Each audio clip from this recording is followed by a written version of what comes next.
Olá, meus alunos do oitavo ano. Vamos iniciar a correção da aula remota 1 da atividade repassada para vocês no dia 24/6/2020. Esse que vos fala é o professor André Oliveira, da disciplina de Educação Física. Antes da gente iniciar, vou repassar para vocês algumas observações que serão importantes para o bom andamento das nossas aulas remotas. A gente vai realizar, sempre que for repassado uma atividade para vocês, vocês irão realizar a pesquisa através do link no grupo de WhatsApp da sua sala. Seria interessante também que vocês copiassem perguntas e respostas no caderno. Lembrando que posteriormente essa atividade será repassada a nível de avaliação, essa cobrança para poder a gente repassar a nota para vocês. Para a melhor organização das atividades, também será essencial que vocês preencham o cabeçalho da forma correta, colocando o nome completo, a série e a turma, nunca esquecer, no caso oitavo ano C ou oitavo ano D, dependendo da sala que você for. Componente curricular, colocar educação física, que é a mesma coisa de disciplina, então você coloca educação física e coloca o nome, no caso, professor André Oliveira, que é o professor da disciplina de vocês. E é essencial que vocês coloquem a data para poder ter uma organização e um controle dessas atividades que vocês irão fazer.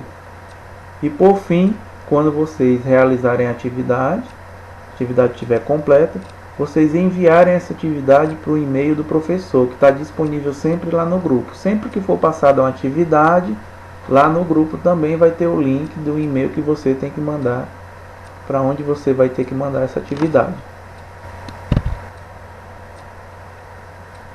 A gente vai iniciar a primeira questão da correção da aula remota 1, dia 24/6/2020, do oitavo ano.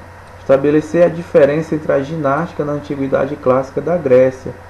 Apesar de, na antiguidade, a gente saber que foi lá o berço dos primeiros Jogos Olímpicos, foram os gregos que também iniciaram alguns esportes, algumas práticas esportivas foram iniciadas lá na Grécia. Tinha uma diferença entre as cidades, porque tinha essa questão de dominação. Uma cidade queria dominar a outra.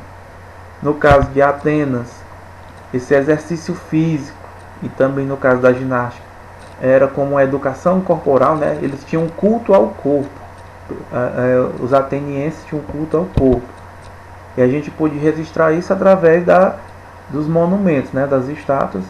Ficaram registradas essas estátuas sempre, tanto o busto, que é só aquela estátua que tem do abdômen para cima, ou do tórax para cima, o registro, como a estátua de corpo inteiro, sempre eles desnudos, não por conta da questão do pudor, mas também mais por conta de eles fazerem essa prática ao ar livre.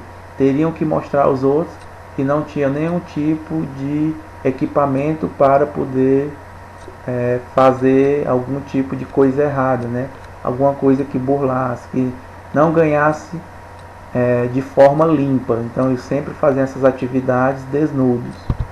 E em Esparta já o exercício físico era tido para a preparação de soldados para a guerra, como a gente pode ver aí no treinamento dos soldados. Tanto as atividades físicas quanto as ginásticas eram utilizadas de formas diferentes. Atenas utilizava de uma forma e Esparta utilizava de outra totalmente diferente. E aí a gente vai para a questão 2. Por que a atividade física e, consequentemente, a ginástica não tiveram importância na Idade Média? A gente vai ver que ao longo do tempo, dos níveis, da linha do tempo, a gente vai ver períodos onde tanto a ginástica quanto as atividades físicas vão ter a sua importância e o seu declive, na não utilização, às vezes até chegando à extinção, para depois retomar novamente. E nesse período aí do século V ao século XV, na Idade Média, existia a questão da rejeição ao culto ao corpo, que na Idade Média também eles rejeitavam o culto ao corpo, como acontecia lá, diferente do que acontecia na Grécia. Eles já priorizavam, que a gente acabou de ver na estátua, e aqui tinha uma rejeição do culto ao corpo. Priorizavam sim a saúde, a salvação da alma. né? No caso aí a gente já vê alguma coisa religiosa, né? Falando em questão da salvação da alma. Condenava-se o orgulho à vida terrena e menosprezava toda atividade física desportiva, né? A ginástica se resumia à preparação de soldados.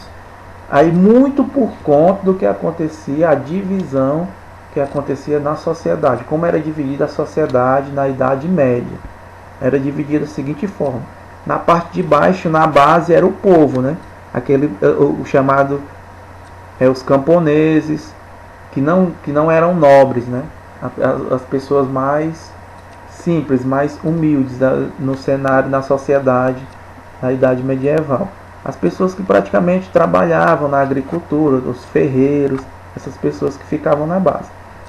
Quem ficava mais acima, no caso, os nobres, duques, duquesas, príncipes, o clero, que era a igreja na época, e o rei que governava, que era o monarca, só que tinha um certo desnível.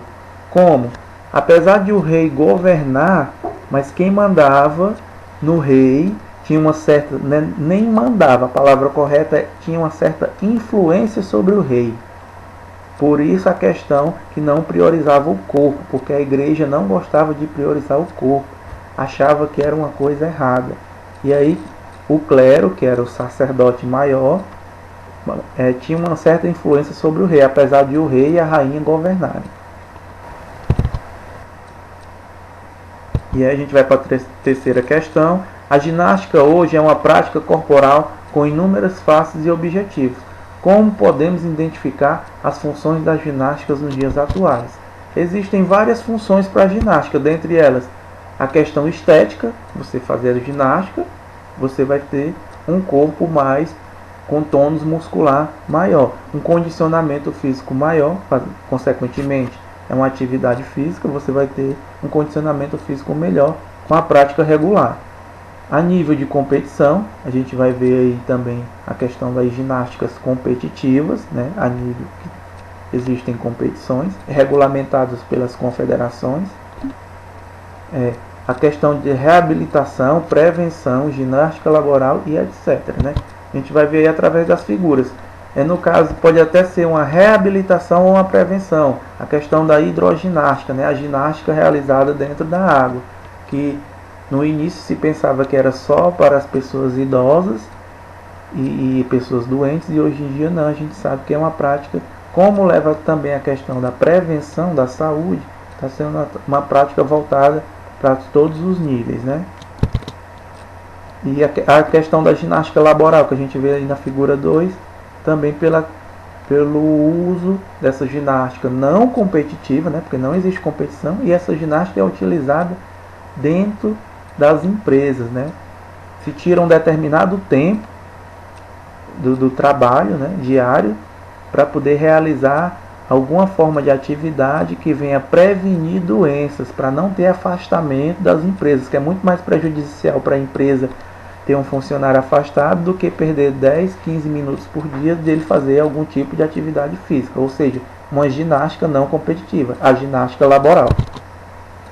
E a ginástica de competição, né? Aí a gente está vendo a ginástica rítmica, que é utilizada de uma fita, além das outras ginásticas competitivas que tem, né? A ginástica de trampolim, a ginástica rítmica, a artística e as outras ginásticas também a nível competitivo.